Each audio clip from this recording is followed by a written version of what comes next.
Бишкекте бүгүн 31 октябрда патрулдук милиция кызматы расмий түрдө ишке кирди. Биринчи баскычта аталган кызматка 600 киши сынак аркылуу тандалып алынды. Алар эми 56 машина менен коомдук тартипке жана жол кыймылынын коопсуздугуна көзөмөл жүргүзөт. Жаңы кызмат шаардык милициянын жол кыймыл коопсуздугунун камсыз кылуу башкармалыгы менен кайгылуу кызматын бириктирүү аркылуу негизделди. Негизги жумушу белгиленген аймакты күзөтүп, укук бузуулар катталган жерге көз ирмемде барып калышы керек. Ар бир экипаждын колунда планшет болот. Анда жеринде дароо автоунаа тууралуу жана уурдалган унаалардын маалыматтык базасы камтылгандыктан жеринде эле дароо бүт маалыматты биле алышат. Алгач бул долбоор 2019-2020 жылы пилоттук негизинде баш калаада ишке ашып, системалуу талдоо жүргүзүлгөндөн кийин республиканын башка аймактарында да иштеп баштаары айтылган. Азыр 1-Май району, Свердлов районунун бир бөлүгү камтылган. Жыл аягына чейин шаардын бүт аймагын кайгылуу милиция көзөмөлдөй баштайт. Патрулдук милицияга иштегиси келгендер алгач тандап алуу боюнча тест тапшырып, экинчи баскычта окуп жана түшүнүү сынагынан өтүштү.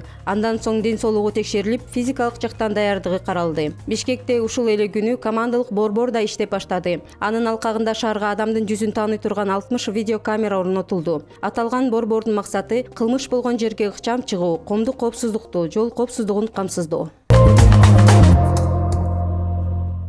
Bir жума аралыгында 1200 жол кыймылынын эрежелерин бузуулар катталды. Бул тууралуу Бишкек шаардык жол кыймылынын коопсуздугун камсыздоо башкы башкармалыгынан билдиришти. 21 октябрдан 28 октябрга чейин аталган башкармалык тонировка рейдин жүргүзгөн. Анда тескөөчүлөр унаалардын айнектерин караңгылатып, айдаган айдоочуларды текшеришкен. Рейдтин жыйынтыгы боюнча 1239 жол эрежеси бузуу катталды. Алардын ичинен 158 мыйзамсыз терезесин караңгылатып алган. 587 унаа айып коросуна киргизилди.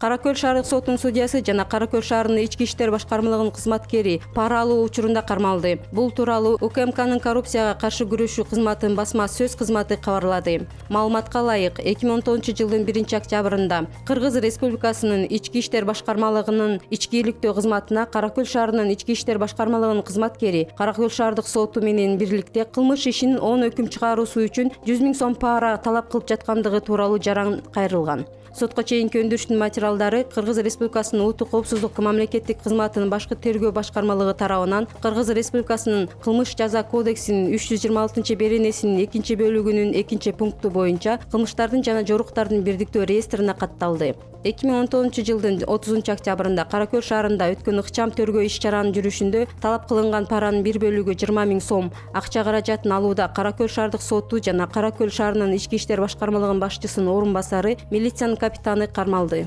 Азыркы убакта УКМКнын башкы тергөө башкармалыгы тиешелүү тергөө иштерин жүргүзүп жатат.